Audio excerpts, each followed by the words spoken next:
तुमको fair and lovely लगाना नहीं पड़ेगा, सटाना पड़ेगा। एक छोटी बच्ची थी, वो अपने पापा से पूछी कि पापा मैं तो बड़ी हो गई हूं, अब मम्मी से बिना पूछे कहीं जा सकती हूँ? तो उसके पापा ने कहा इतने बड़े तो हम भी नहीं हुए। सुधर भी नहीं करेगी ना, हम चंट हैं, चंटे रहेंगे।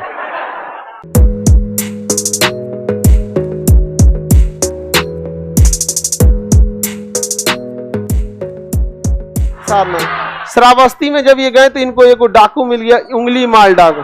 कौन डाकू? उंगली माल डाकू। उसे मार के दूसरे को काट के और उनका उंगलियां काट के माला पहनता था। यहाँ पर घेर लिया महात्मा बुद्ध को, कटतो अब तो के महात्मा बुद्ध को भी क्या कर लिया, काट दिया। तो उन्होंने कहा, महात्मा बुद्ध ने कहा कि इससे फायदा क्या है तुमको? कहा कि हमारा इसको अगर काट देंगे उंगली तो इससे हमारा वर्चस्व बढ़ेगा, लोग हमसे डरेंगे।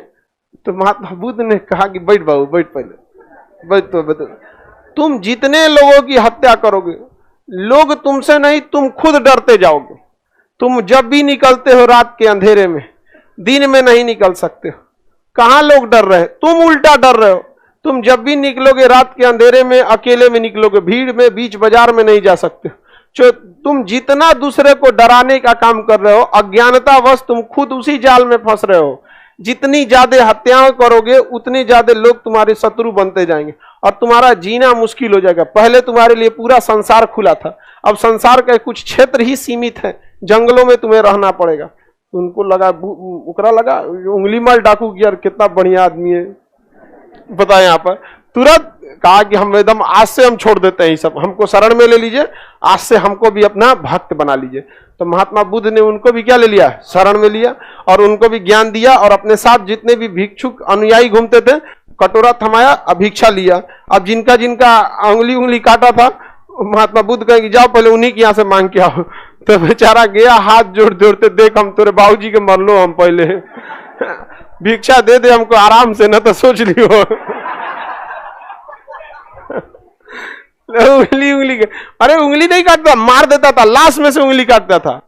ऐसा नहीं केवल उंगली काटता था वहां पे। बाद में उसने क्या लिया, भिक्षा वगैरह लिया और काफी ज्यादा सुधर गया और बहुत अच्छा मतलब व्यक्ति बना आगे जाके, उंगली माल। तो महात्मा बुद्ध कई सारी शिक्षाओं को देते थे और वो कहते थे हमारी बातों को आप यूं ही अंधकार मतलब अंधविश्वास के तौर पे मत मान लीजिए, बल्कि इसे आप देखिए, तौलिए आप इस बातों को। अगर हम कुछ गलत कहें तो आप उसे मत मानिए। ऐसा नहीं कि बाकी धर्मों की तरह जो बोल दिया वही सही है। और आप ज्यादातर देखिएगा धर्म में यही लॉजिक होता है, जो है उसको फॉलो करो, बाढ़ में गया लॉजिक। किसी भी रिलीजन में आप देखिएगा, रिलीजन एक तरह का परंपरा है, जो चलते आ रहा है वही चलते आ रहा है। कोई ऐसा व्यक्ति नहीं है जो दुखों से भरा नहीं है, मतलब उसको दुख है। आप हैं, हम हैं, कोई भी है, सबको क्या है, दुख है।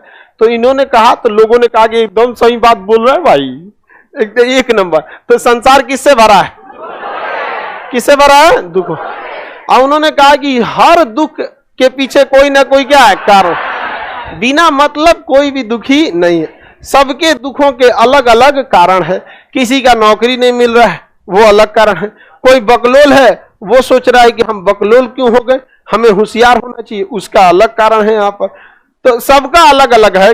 देखिएगा, किसी का ब्याह नहीं हो रहा है, कौन बोला, तुम बोला, तुम्हारा तो कभी नहीं होगा, तुम्हारा ये कारण हमेशा रहेगा। एक तो हाँ? तुमको फेयर एंड लवली लगाना नहीं पड़ेगा, सटाना पड़ेगा। लगा लेगा तो पूरा इसे लगा के एक लाइन सटाना पड़ेगा, इसे सफेद सफेद फेविकोल लगाओ। इसका भी दुख का कारण है, ब्याह नहीं हो रहा है। सबके दुख का कोई ना कोई कारण है। सबसे कई ठोके तो दुख का कारण, महिला सब में सबसे बड़ा दिक्कत है, ब्याह होने का तो हो जाएगा, कैसन घर मिलेगा। सोच सकते कितना रिस्क का काम है। सबसे बड़ा दिक्कत है कि अगर मान के चलिए शराब पीने वाला मिल गया, चौपट, सब कितना अच्छा रहेगा, पी लेगा तो उसका अलगे दुनिया हो जाता है। अब उसको लगता है कि वो बृहस्पति ग्रह पे है, सुबेरे पता चलता है सोचा नहीं, हम तो पृथ्वी पे हैं। अपने को इलॉन मस्क समझता है।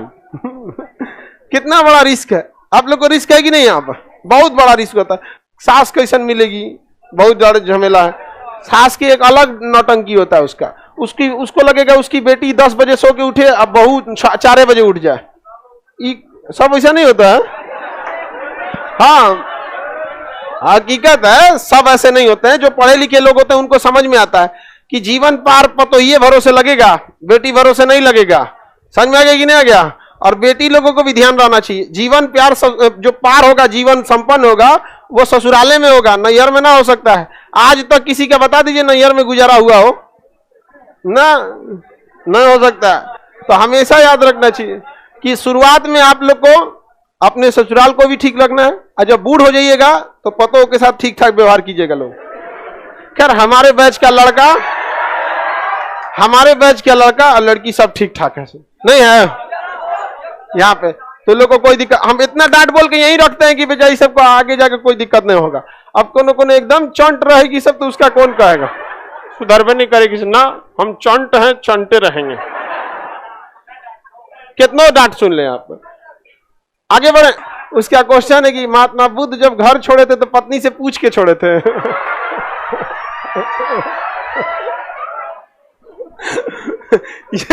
ये वाला क्वेश्चन शादीशुदा के मन में ही आएगा।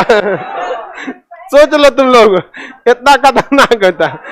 एक छोटी बच्ची थी, वो अपने पापा से पूछी कि पापा मैं तो बड़ी हो गई हूं, अब मम्मी से बिना पूछे कहीं जा सकती हूँ? तो उसके पापा ने कहा इतने बड़े तो हम भी नहीं हुए।